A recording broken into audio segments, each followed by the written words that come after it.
First, loosen the track rod end bolt. I guess it is a size 16mm bolt, so use a size 16mm socket. Then you can remove the bolt. After you can loosen the nut on the track rod, it is a size 17mm nut as well. I used an impact gun to loosen it. Then I put back the nut on the end and hit it with a hammer so the joint is released from the knuckle.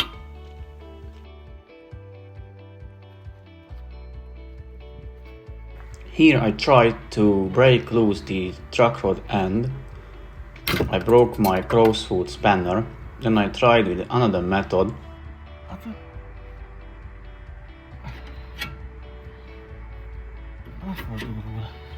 And lastly, I brought up the big boy, the induction heater. With this it took me 1 or 2 minutes to heat it up. Then I was able to spin the inner tie rod end. So I could twist off the track rod from the tie rod.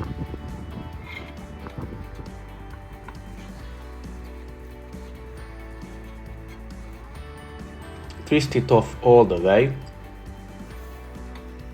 Use a caliper tool and measure the distance from the inner tie rod end rod to the place where the track rod was sitting. Then use a needle nose pliers, remove the outer clip on the dust cover.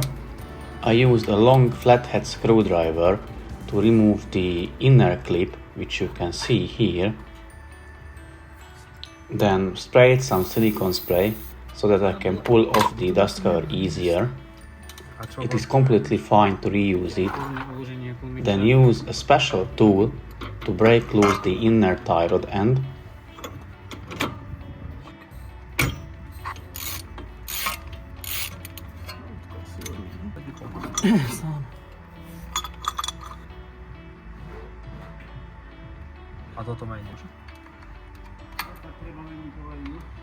I used an impact driver for the brake disc retainer screw because I had a bad experience with it in the past where I rounded or stripped the head of the bolt.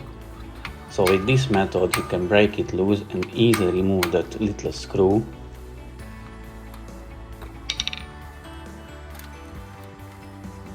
Loosen the axle nut, which is a size 32 hex nut. I used an impact gun. Then loosen the nut on the lower ball joint, which is a size 16mm nut if I remember correctly. Then I used this special ball joint removal tool to break loose the taper on the ball joint. Once it is loose, remove the control arm or remove the ball joint from the control arm. In this case it is fairly simple just to pull down on the control arm. Now we are going to remove the strut bolt, which is a size 16 or 18mm bolt. So break it loose, the nut on one end.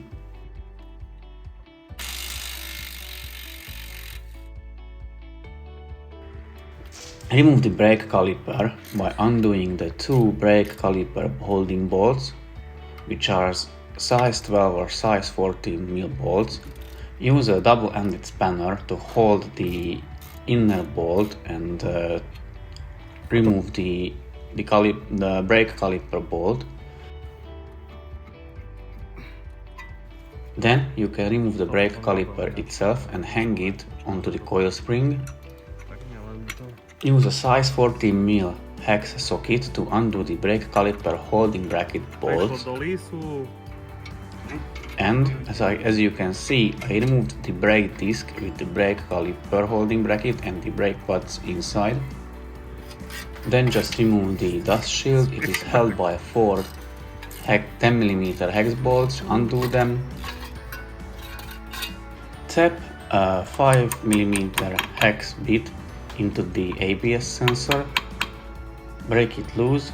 Remove the bolt. Then hit on the side of the ABS sensor from both sides so it is moving freely, and then you can pull out the ABS sensor from the knuckle.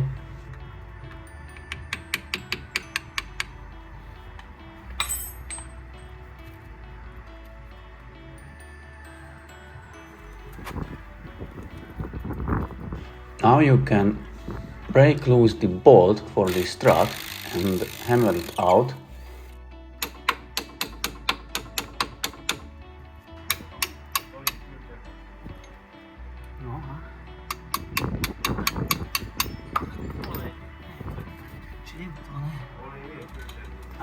You can remove the CV axle from the knuckle by hitting on it with a hammer, but use some piece in between the CV axle and the hammer. I used this strut removal tool, so I wedged it in to the end of the strut and twisted it so that it spreads out the legs of the wheel knuckle where the shock absorber is attaching, so it is easier to remove them. So give it a couple of hits with a hammer and it should come off loose easy. Now we are going to remove the wheel bearing and the ball joint from the wheel knuckle. Use a size 55 Torx bit and an impact gun to remove the two bolts for the ball joint.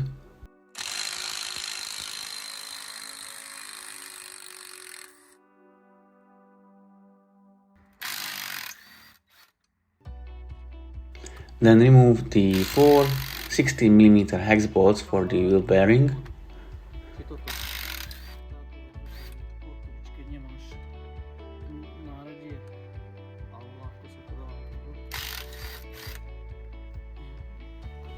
And just hammer out the wheel bearing from the knuckle. With the ball joint, you will need to support the wheel knuckle and then hit on the side of the ball joint lip and twist it in half, and then you will have a place where you can hit it with a hammer. So do exactly as shown in the video and you will be able to remove the ball joint from the wheel knuckle. It took me a while. It is good if you have someone to help you to hold the wheel knuckle whilst you are hammering on the ball joint.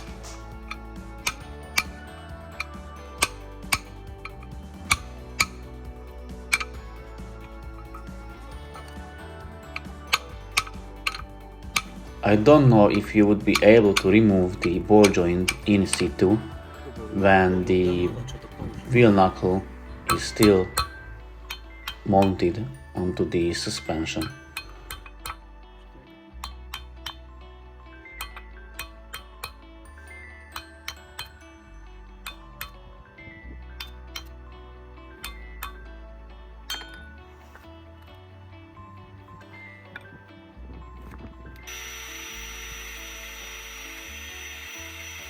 Clean the surfaces of the wheel knuckle with a wire brush attachment. Also clean the hole for the ABS sensor as well. Use some WD-40 and put the new ball joint in its place and tighten down the two Torx bolts.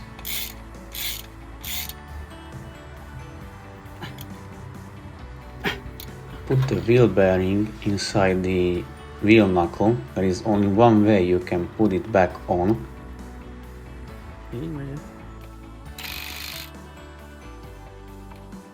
Then tighten the four 16mm hex bolts, and now you can put back the wheel knuckle on the shock absorber leg. Use the same tool as before to spread out the leg of the wheel knuckle, and then it will be easier to put on to the shock absorber. Place back the bolt, tighten the other end with the nut.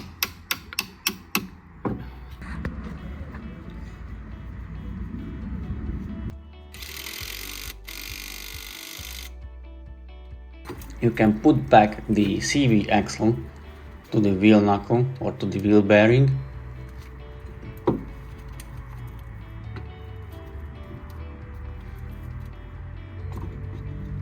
Also put back the ball joint to the lower control arm and then tighten the axle nut with the impact gun.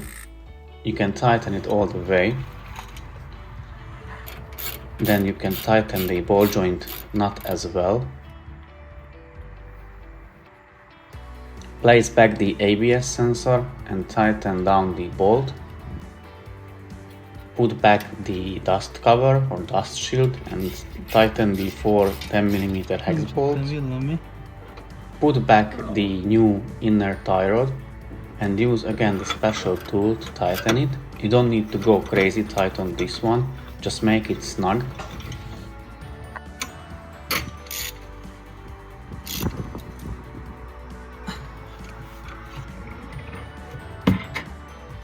Now use a zip tie on the end of the dust cover.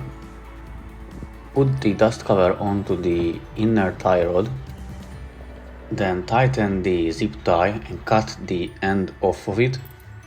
And then you can put back the outer clip to the dust cover.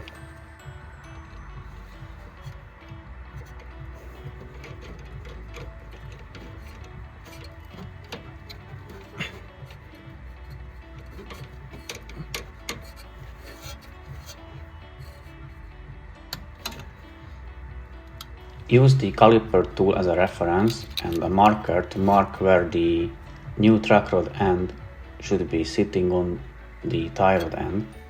Twist it to the marking, then tighten the locking bolt.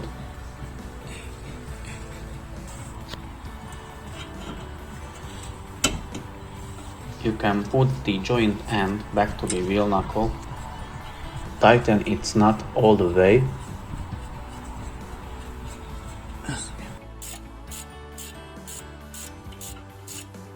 Then lastly you can tighten the track rod end bolt. Put back the brake assembly, starting with the brake disc, the brake caliper holding bracket and brake pads. Put back the brake disc retainer screw, tighten it down, but don't go crazy tight, just make it snug, so in the future you will have easier to remove it. Tighten the 2 brake caliper bolts. Then slide over the brake caliper. Tighten the 2 bolts of the brake caliper as well.